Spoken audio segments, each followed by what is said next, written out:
ICJ ကိစ္စလေးလာမှာနော်အဲ့တော့ကျွန်တော်ဘာကြောင့်မို့လို့အခုပေါ့ကျွန်တော်နိုင်ငံရဲ့အကြီးအကဲတွေတမတော်နော်အခုလူကြီးမင်းတွေပေါ့ဘာကြောင့်ဝေဖန်ရလဲဆိုလို့ရှိရင်စတော့ကျွန်တော်ပြောသလိုပါဗျာနော်ကိုနေထိုင်ရပတ်ဝန်းကျင်မှာမတရားမှုတွေဖြစ်နေတယ်တယောက်ယောက်ကဘသူကိုမတရားလုပ်နေဆိုတာကျွန်တော်စောင့်ကြည့်တာပဲသိမလားအပေါ်ကနေကြည့်ရင်မတရားဘူးဟေ့ဆိုလို့ရှိရင်မှားလာမှန်တာပါထားအားနေတဲ့သူဘက်ကနေပြီးတော့ဝင်လိရှိတာကျွန်တော်အပြစ်ပြသိလားလမ်းမှာလည်းဒီလိုမျိုးပေါ့ပြဿနာပဲဖြစ်လို့ရှိရင်ကျွန်တော်မသွားနိုင်ဘူးဗျာမစွန့်ခွာနိုင်အဲ့လိုမတရားမှုတွေဖြစ်နေဘယ်သူကိုမတရားလုပ်နေလဲဆိုတာကျွန်တော်အရင်ဆုံးကဲဖြတ်တယ်တေးချပြီဒီကောင်ဒီလူတွေကမတရားလုပ်တယ်မတရားလုပ်နေဒီလိုကျွန်တော်အနေနဲ့ကတော့ဆုံးမရမယ်အဲ့တော့မြန်မာနိုင်ငံရဲ့ဟိုလူကြီးမင်းများပေါ့နော်လူကြီးအတိုင်းဝိုင်းထဲမှာလည်းကျွန်တော်ကြည့်လိုက်တဲ့အခါမှာလူတယောက်ကမတရားလုပ်နေအောင်ကျွန်တော်တွေ့နေရတယ်လို့ကျွန်တော်ခံစားရတယ်ကျွန်တော်တေချာသုံးသပ်ကြည့်တယ်လေ့လာကြည့်တဲ့အခါမှာအခုကျွန်တော်ခေါင်းဆောင်တွေပေါ့ဗျာနော်မြန်မာနိုင်ငံကြီးခေါင်းဆောင်တွေပေါ့သူတို့ကြားထဲမှာလူတယောက်ကတော့မတရားလုပ်နေပြီမတရားလုပ်နေပြီသူတို့လည်းပြောချင်ပါပဲဒါပေမဲ့ဒီမတရားမှုကိုပြောပေးဖို့ကျွန်တော်မတောင်းဝင်ရှိလာပဲအဲ့တော့အခုလက်ရှိမြန်မာနိုင်ငံအခြေအနေဗျာအားလုံးသိတဲ့အတိုင်းပေါ့တမရယာတူကိုဘသူယူမလဲမေးတာကိုမေးတဲ့အခါမှာဥခင်ကြီးကိုမေးတယ်ဥခင်ကြီးခင်ဗျာမှာကာဘလိုဟောင်းလဲကျွန်တော်ကြည့်တာပေါ့နော်တမရယာတူကိုကာယကံဝစီကံမနောကံနဲ့လုံးဝမပြစ်မှာရဲဘူးကျန်တဲ့သူတွေဘယ်သူမှမပြစ်မှာရဲဘူးအနိုင်ဆုံးတော့ဗျာပြောရမှာပေါ့ဟုတ်ပြီတမရရွေးချယ်ရေးကိုယ်စားလှယ်ဆိုတာရှိတယ်ရွေးချယ်ရေးကိုယ်စားလှယ်ရွေးချယ်ကျွန်တော်တမရလုပ်မှာပဲဟုတ်လားနိုင်ငံကောင်းဆောင်တာဝန်နိုင်ငံတော်ပေးအပ်လာမယ်ဆိုရင်ကျွန်တော်ပြည်သူကပေးအပ်လာတယ်နိုင်ငံတော်ကပေးအပ်လာလွတ်တော်ကပေးအပ်လာမယ်ဟေ့ဆိုလို့ရှိရင်ကျွန်တော်ကဝင်ဆောင်ရွက်မှာပဲဆိုတော့တတိလေးနဲ့တော့ပြောစီခြင်းတယ်ဗျာသိရမလားနော်အဲ့တော့အခုကသမရယာဒူဟိုတူကလည်းကြောက်ဒီတူကလည်းကြောက်ဆိုတဲ့ခါကျတေးချတယ်ဒီသမရယာဒူဟာနှက်ကြီးပြီးတော့တယောက်ယောက်ကတော့ကြံစီထားပြီဆိုတာသိတယ်ဗျာအဲ့ဒီတော့ကြောင့်မို့လို့ကျွန်တော်ကဒီမတရားမှုကိုတော့ကျွန်တော်လက်ပိုက်ကြည့်နေမှာမဟုတ်ဘူးအဲ့တော့မတရားဘူးလို့ကျွန်တော်ယူဆတယ်ဥမင်းအွန်လိုင်းအနေနဲ့ပေါ့နော်ကာချုပ်ယာဒူလည်းယူမယ်သမရယာလူလည်းယူမယ်ဆိုတဲ့ခါကျတော့ဒါဟိုတယောက်ယောက်ကတော့ရက်တီဗီပြောပေးရမြန်မာနိုင်ငံထဲမှာရက်တီဗီပြောပေးသူမရှိသလိုဒီပေါ့တက်မတော်ထောက်ခံသူတွေထဲမှာရက်တီဗီပြောပေးရတဲ့တတ်တီမျိုးဘယ်သူမှမရှိဘူး။ဘာကြောင့်လဲဆိုတော့အဲ့လိုပြောပေးလို့ရှိရင်ဘယ်လိုခေါ်အဘဘောမတွေကဝိုင်းပြီးတော့ရန်ရှာမယ်ဆဲဆိုမယ်တောင်းညမ်းမယ်ဆိုတာကျွန်တော်သိရတယ်ပေါ့နော်။အဲ့တော့ကျွန်တော်တယောက်မှမတွေ့ပါဘူးနော်။မတွေ့တဲ့အတွက်ကြောင့်မို့လို့ဒီတာဝန်ကိုမတရားမှုမှန်များကိုရင်ဆိုင်ပြီးတော့ဆန့်ကျင်ပြီးပြောဆိုပေးရမှာကျွန်တော်တာဝန်ဖြစ်တဲ့အတွက်ကြောင့်မို့လို့ကျွန်တော်ပြောပါတယ်။ဒေါအောင်ဆန်းစုကြည်လက်ထက်ကလည်းကျွန်တော်ဒေါအောင်ဆန်းစုကြည်ယာရုတွေယူရတဲ့ပတ်သက်ပြီးတော့နောက်တစ်ခုကတော့သူ့ရဲ့ပေါ့နော်သူ့ဖုန်းတစ်ခုကမတရားရှမ်းတောက်တဲ့ခါကျတော့သူ့လောက်ငယ်သားဘာမှပြောရတဲ့အချိန်မှာလည်းကျွန်တော်ဒေါအောင်ဆန်းစုကြည်ကိုဝေဖန်ခဲ့တယ်နော်ပြောဆိုမှဆိုပြဒေါအောင်ဆန်းစုကြည်နဲ့ပတ်သက်ပြီးတော့ကျွန်တော်ဟာတော်တော်လေးကိုဆန့်ကျင်တဲ့ဘက်ကရက်တည်ခဲ့တာပါထို့တူပဲအခုဦးမင်းအောင်လည်းပတ်သက်ပြီးတော့လည်းကျွန်တော်ကညနေမှာမဟုတ်ဘူးပြောစရာရှိရတော့ဦးမင်းအောင်လိုင်းရဲ့စန့်ကျင်ဘက်ကလည်းကျွန်တော်ကပြောရမှာနော်အဲ့တော့အခုကြည့်လိုက်နိုင်ငံတော်မှာတမရယာတူရောပဲကာချုပ်ယာတူရောပဲနှစ်ခုစလုံးကိုယူဖို့ကြိုးစားနေတယ်အဲ့လိုယူဖို့ကြိုးစားအခုစိတ်ဘယ်လိုခေါ်မလဲဆိုတော့ဒီပေါ့စစ်တပ်ထောက်ခံသူရောအဖထောက်ခံသူတွေရောလုံးဝဘာမှမပြောရဲဘူးနော်ဟိုကျွန်တော်ဆိုလို့ကျွန်တော်ကဗျာမျက်တရှိရမယ်တမရယာတူလည်းတယောက်ယူပါစေဥခင်ယူလဲကြာကျွန်တော်ကဟိုလက်ခံပါပဲเนาะဥမြထုံးယူမလားလက်ခံတယ်ကျန်တဲ့ဘသူယူမလဲလက်ခံတယ်အဲ့တော့ဒီကာကွယ်ဦးစီးချုပ်ကဒီယာထုကိုတက်ယူမယ်ယူပြီးတော့မှအားမရသေးဘူးမကြံစီထိုက်တော့ဆက်ကြံစီတာဘာလဲဆိုတဲ့အခါကျတော့တက်မတော်လဲသူပဲဆက်လက်အုပ်ချုပ်မယ်ဒီယာထုကိုလည်းသူပဲဆက်ယူမယ်အဲ့ဒါတရားသလားဗျာခင်ဗျားတို့စဉ်းစားကြည့်အောင်နော်ခင်ဗျားစဉ်းစားကြည့်ရင်တရားသလားနည်းနည်းလေးမှမတရားတာကိုမတရားဘူးလို့ပြောဖို့အတွက်ခင်ဗျားတို့မှာနည်းနည်းလေးပေါ့နော်ဟိုအသိဉာဏ်ကနော်ဟိုဆုံးဖြတ်ခဲ့ဘူးသလားပေါ့နော်ကျွန်တော်ပြောချင်တယ်အဲ့တော့ဘယ်အဖွဲ့အစည်းကိုပဲထောက်ခံတဲ့အဖွဲ့အစည်းကိုပြုပြင်ဖို့မမေ့နဲ့အဲ့တော့ကျွန်တော်တို့ကစစ်တပ်ကိုထောက်ခံတာစစ်တပ်ကိုထောက်ခံခြင်းအပြင်စစ်တပ်ဆိုတာ institution ဖြစ်တယ် institution ဖြစ်တဲ့အတွက်ကြောင့်စစ်တပ်မှာစစ်ဥပဒေဆိုတာရှိတယ်ကျွန်တော်ထောက်ခံတာ2008ခြေခံဥပဒေနဲ့တွားနေတဲ့နိုင်ငံရေးကိုကျွန်တော်ထောက်ခံတာဖြစ်တယ်။အဲဒီ2008ခြေခံဥပဒေမှာ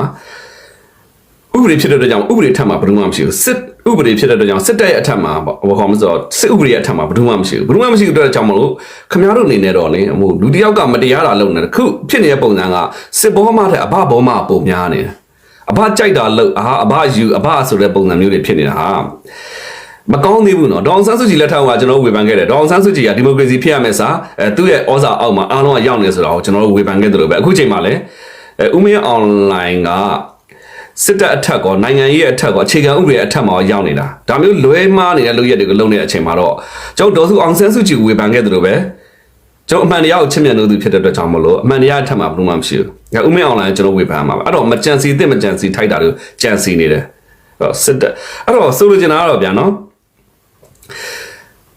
လူတယောက်ကတော့မတရားတာလုပ်နေပြီကြံတဲ့သူတွေကဘယ်သူမှမပြောရဲဘယ်ပြောရဲမလဲဗျစစ်ကြောရေးမှာတခါတည်းခေါ်ထုနေအောင်နော်ယာတုတွေဖမ်းဖြုတ်တခါတည်းအခုဆိုလို့ရှိရင်သူ့လက်ထက်မှာပဲဒုတိယဗိုလ်ချုပ်ကြီးအစင်ဘယ်နှစ်ယောက်လောက်အချုပ်ထဲရောက်သွားပြီလဲအားလုံးမြင်တဲ့အတိုင်းပဲသူ့ကိုနည်းနည်းလေးဝေဖန်မယ်ဆိုတဲ့သူတွေအားလုံးကိုစစ်ကြောရေးကိုပို့ထုနောက်ဆုံးပိတ်နည်းနည်းလေးပေါ့ဥမာဖြစ်ဟိုကပြန်ကြားရေးဝန်ကြီးဟောင်းဦးရဲထွတ်ဆိုလို့ရှိရင်ထောင်ထဲထည့်ပလိုက်တာပဲအဲ့တော့ပြောမဲ့သူတွေအားလုံးထောင်ထဲထည့်ပလိုက်တယ်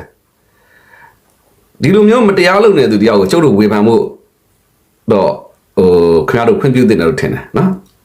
်ဥပဒေထက်မှမရောက်မှရှိတယ်မောင်မင်းကြီးသားပြောတယ်နော်အဲ့တော့တော်တော်လေးစိုးနေတယ်ပေါ့နော်ကျွန်တော်တို့ကနောက်ထပ်ရှေ့ဆက်သွားမယ့်နိုင်ငံရေးမှာခင်ဗျားတို့နည်းနည်းလေးပေါ့ကိုယ်နိုင်ငံကိုဝိုင်းပြင်းမှုစူးစမ်းအောင်ကိုကထောက်ခံနေတာက institution ကိုထောက်ခံတာဆိုတာမမေ့နဲ့ institution ဖြစ်တဲ့တရားဥပဒေဆိုတာရှိတယ်စီမင်းစည်းကမ်းဆိုတာရှိတယ်နော်အဲ့ဒီစီမင်းစည်းကမ်းတွေနဲ့လွဲနေလို့ရှိရင်ဘယ်သူမှမျက်နှာသာမပေးပါနဲ့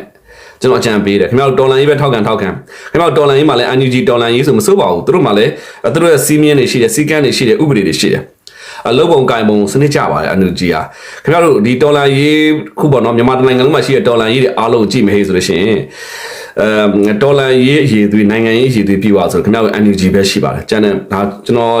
NUG ကိုကျွန်တော်အနေနဲ့ထောက်ခံနေတာမဟုတ်ဘူးဒါပေမဲ့တော့ခင်ဗျားတို့ဒီတော်လန်ရေးအုပ်စုတွေမှာကျွန်တော်ချိန်ကြည့်တဲ့နေရာမှာပေါ့နော်နိုင်ငံရေးအမြင်ရောစီးရေးအမြင်ရောအားလုံးစုစည်းထားတော့ NUG ကိုပဲတွေ့တယ်အဲ့တော့ NUG ကိုထောက်ခံသည့်တောင်တော့ NUG မှာစီမင်းစည်းကမ်းတွေရှိတယ်ဒီစီမင်းစည်းကမ်းကိုကြော်ရင်ဘယ်သူကိုမှခင်ဗျားတို့မျက်နှာသာမှာပေးပဲနဲ့ဝေဖန်ဖို့ကြိုးစားပါနော်ပြောဆိုဖို့ကြိုးစားပါပြင်ဆင်ဖို့ကြိုးစားပါအဲ့တော့ကျွန်တော်တခါလေကြာရင်ခင်ဗျားတို့ဒီပေါ့နော်ဘလိန်နေသူတွေလည်းနည်းနည်းလေးကျွန်တော်ပြစ်ပြောချင်တယ်ဆိုလိုချင်တာကဗျာကိုနဲ့အမြင်မတူလို့ရှိရင်ဟာဒီကောင်ဘောမနော်ဟာဒီကောင်စစ်ဘောမဒီကောင်အဘဘောမစသဖြင့်ပေါ့အမြင်မတူတဲ့ပုံစံမျိုးတွေလောက်တာမကောင်းဘူးကျွန်တော်တို့ကလည်းကိုနဲ့အမြင်မတူလို့ရှိရင်ဟာဒီကောင်ထမိန်ချုံဟာဒီကောင်ဒီပိန်အဲ့လိုမျိုးလောက်တာတွေပြောတာတွေမကောင်းဘူးဘာကြောင့်လဲဆိုတော့ခင်ဗျားတို့ကအဲ့လိုမျိုးလူတယောက်ကိုနာမည်တက်လိုက်တာနဲ့ဒီလူကဘာဖြစ်သွားပြီလို့ဆိုရင်သူ့စိတ်ထဲမှာသူ့ကိုယ်သူဘောမအဖြစ်နေပဲသူ့ကိုယ်သူမြင်သွားပြီအဲ့တော့နိုင်ငံရေးအမြင်မတူတာအမြင်မတူခြင်းတစ်ခုဖြစ်တယ်အမြင်မတူတာကိုကျွန်တော်နှက်ခံရမယ်နိုင်ငံရေးအမြင်မတူတာဖြစ်တော့သူဟာနိုင်ငံရေးဆိုတဲ့သူ့ကိုလေးစားသမှုပေးလိုက်ခြင်းအဖြစ်နိုင်ငံရေးအဖြစ်သူဟာအပြောင်းလဲတွေအမြင်နဲ့ရှိတဲ့နိုင်ငံရေးဟာဒါမဲ့တော့ခင်ဗျားတို့ကဘယ်လိုဖြစ်သွားလဲဆိုတော့အမြင်မတူလိုက်တာနဲ့လူတယောက်ကိုခင်ဗျားတို့ကဘောမဆိုပြီးတော့သွင်းလိုက်တယ်နှစ်ဖူးမှာတစ်စိတ်ကတ်လိုက်တယ်ဒီလူကကြားတဲ့ခါကျခေါ်ခံရမှများတာသူ့ကိုသူဟာတဖြည်းဖြည်းနဲ့ဘောမအခေါ်ခံတဲ့ခါမှာသူ့စိတ်ထဲမှာသူ့ကိုသူ့အဖေအမေပေးတဲ့နာမည်ပါလုံးဝမေ့သွားတယ်မေ့သွားပြီးတော့လုံးဝသူဟာဘောမပဲလိုက်ရှာပေါင်းတယ်ဘောမတွေနဲ့ပဲနေတယ်နောက်ဆုံးပိတ်တော့ဘောမတွေမှာတဖြည်းဖြည်းနဲ့အစွန်းရောက်ဘောမဖြစ်သွားတယ်အဲ့ဒါခင်ဗျားတို့မှလည်းအပြစ်ရှိတယ်အဲ့တော့ကြာလာတဲ့ခါကျတော့ခင်ဗျားတို့ကဝိုင်းပြောရင်းနဲ့အခုခင်ဗျားတို့မယုံလို့ရှိရင်အမှဦးမင်းအွန်လိုင်းအားပေးထောက်ခံနေတဲ့သူတွေအားလုံးထဲမှာခင်ဗျားတို့ဘောမဆိုပြီးနာမည်တက်ထားတဲ့ကိုမိုးဟိန်းတို့ဘာလို့ဆိုတာတကယ်တော်လိုင်းကြီးရဲတောက်တယ်ခင်ဗျားတို့ထက်အများကြီးနှစ်ချိုပြီးတော့တော်လိုင်းကြီးလုပ်နေတဲ့သူတွေနော်ဒါပေမဲ့တော့ခင်ဗျားတို့ကဘယ်လိုလုပ်လိုက်လဲဆိုတော့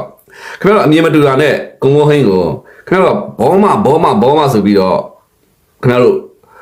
သွတ်လိုက်တဲ့အခါမှာဟိုပုဂ္ဂိုလ်ကအခုဆိုလို့ရှိရင်သူ့နာမည်အောင်သူမေ့ပြီးတော့အခုဆိုလို့ရှိရင်ဘယ်လောက်ထိဆိုးတယ်လဲဆိုလို့ရှိရင်ဦးမင်းအွန်လိုင်းเนาะသမရယာဒူးကြီးကို promotion လုပ်ပေးနေရတဲ့တကယ်စစ်ဘောမအဆင့်ကနေပြီးတော့သူ့ကိုယ်သူလုံးဝမေ့သွားတယ်ပေါ့နော်စစ်ဘောမဆိုတာစင်တန်းရှိတယ်စစ်ဘောမဆိုတာဘာကြောင့်ဖြစ်တယ်လဲ